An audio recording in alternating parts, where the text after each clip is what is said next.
Hi, my name is Rich. I'm trying to become the next governor of Washington State in November.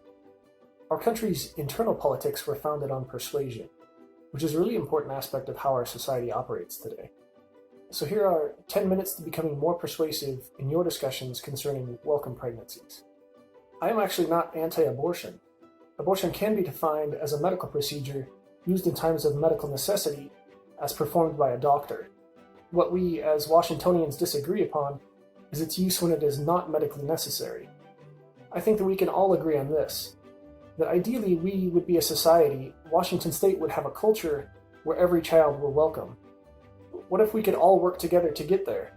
I think that we are not so far away. Instead of focusing on the number of abortions and its surrounding legislation, what if we could achieve near 100% welcome pregnancies? What is stopping us? Could we not do it? Policy updates that could benefit this attempt would include things like eliminating barriers to willing adoptive couples, increase in marriages, consequence for impregnating a woman against her will outside of marriage, and a high level of specific birth control application. Let's take our culture to a higher vision. I think that the strategy and message for the pro-life/anti-abortion stance could really benefit from an update. In part because neither of those names are in fact true.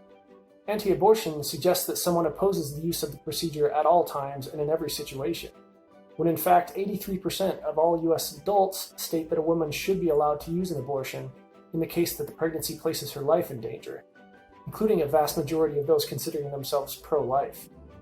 So the stance is not actually an anti-abortion stance if the procedure is acceptable in certain cases.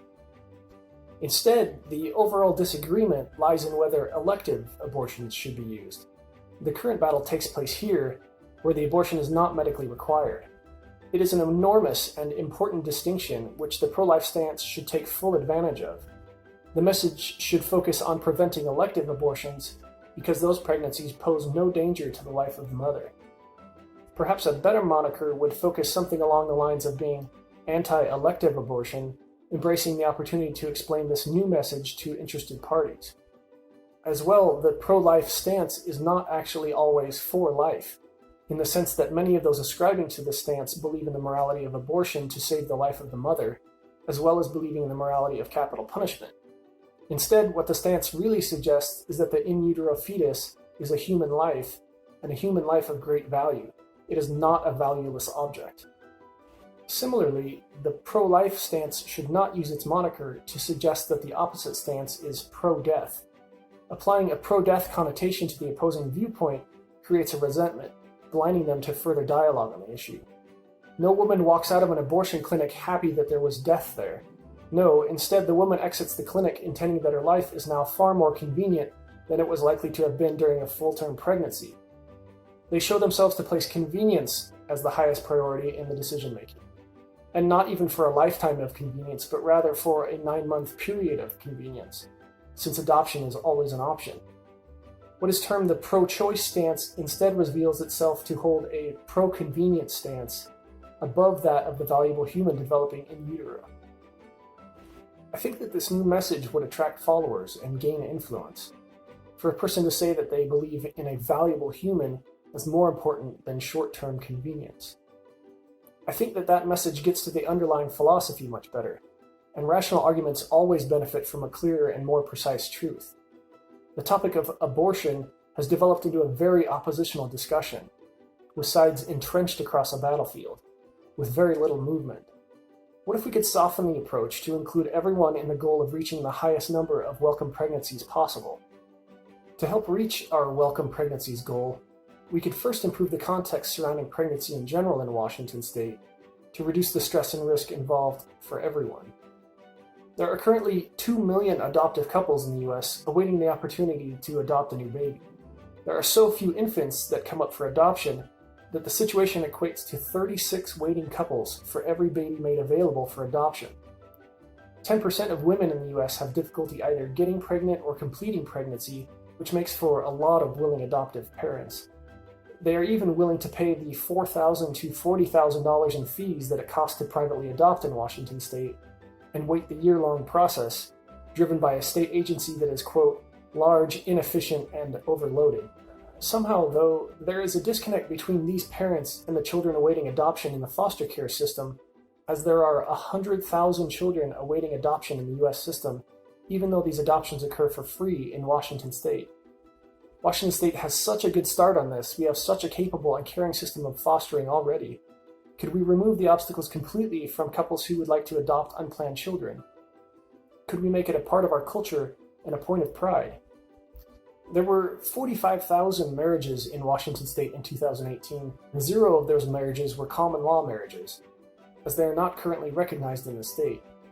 However, what if our culture could include new paths to marriage, such as low barrier or easily dissoluble common law marriages? Most women getting abortions today are unmarried. Unmarried women comprise 83% of all women choosing abortion. As a side note, of this 83%, 67% have never been married, and 16% are separated, divorced, or widowed. Married women are significantly less likely than unmarried women to resolve unintended pregnancies through abortion, so let's work in new ways to increase marriage. Assigning responsibility to those who would impregnate a woman without her consent outside of marriage would also help to reduce risk. If a woman and a man are not married and he impregnates her without her consent, he should not be able to walk away free. There should be both a financial aspect and a criminal aspect to his consequences, albeit a minor criminal aspect. The beauty of sex is that it can bring both life and death, and as such, he employs a very potent object and should be held responsible for it. 1 out of every 4 US women will have an abortion prior to age 45. 1 out of every 4. Of the women who choose abortion, 95%, almost all of them, state that they either did not use birth control at the time or used it inconsistently. Are we not at a point in our data collection and research accomplishments to understand exactly who might benefit from a highly supported birth control plan? With this predictive information, we could offer multiple methods to women, free IUD placement and management, and instructive counseling.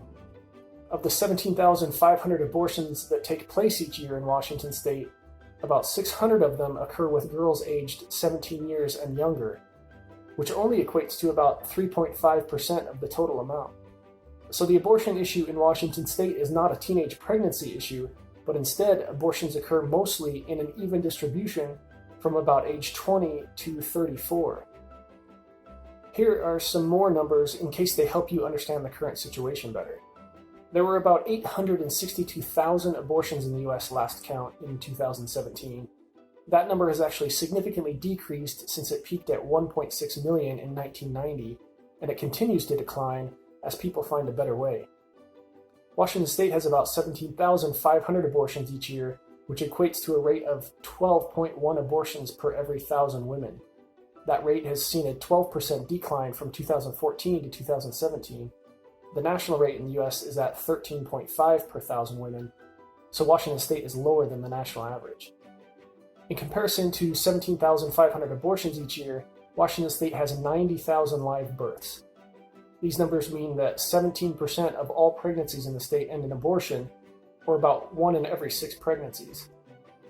When women do choose abortion, 39% of all abortions occur via pill form. As the law currently stands in Washington state, an abortion may be performed at or after viability, which is about 24 to 25 weeks along, only if the patient's life or health is endangered. There are no general abortion restrictions in Washington. There are no notifications or permissions required, or any age restrictions. I do think that future societies will acknowledge that the human in utero is indeed in a stage of development as a human, and not a valueless jumble of cells. Just as a joey is still considered a kangaroo even though it resides in the pouch of the mother, just as a caterpillar is still considered alive even though it is not yet a butterfly, just as thousands of other stages of development we see around us in other species on Earth. The developing human in utero is not simply a part of the mother's body, though certainly attached. An abortion is not simply an aesthetic procedure. It kills something that is alive and growing. We don't even kill animals in shelters anymore. Why are there still situations where we kill things to make it better? Nearly half of all pregnancies are unintended as of the year 2011, and of those unintended pregnancies, almost half choose abortion.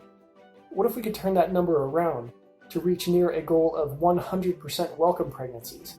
What if every child were welcome in Washington state?